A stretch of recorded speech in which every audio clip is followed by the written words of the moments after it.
If you go down and to the villages, you realize that our people are becoming poorer each and every day.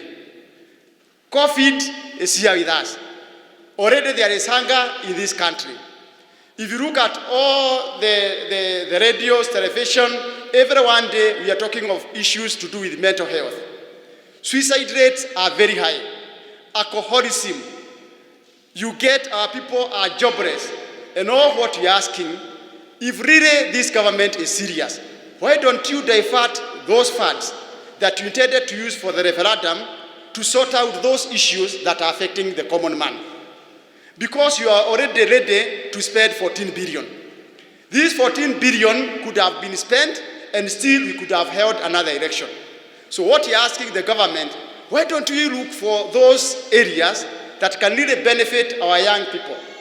Why don't we go ahead with the Kazi Mtaani and double the income of these young people?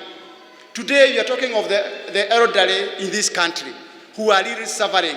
More than 1 million of those people who are over 65 years have not yet been cited to benefit through the Social Security Fund na Inua Jamii. Mount Kenya region, we have got a deficiency of leadership and resources. Ukiona kama atema constituency ya Mwea, for example, Mwea iko na voters about 130.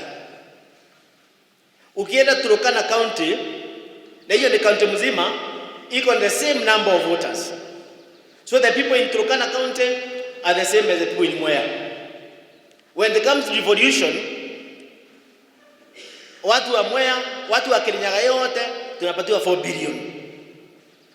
Watu wa Turkana wanapatiwa almost 9 billion.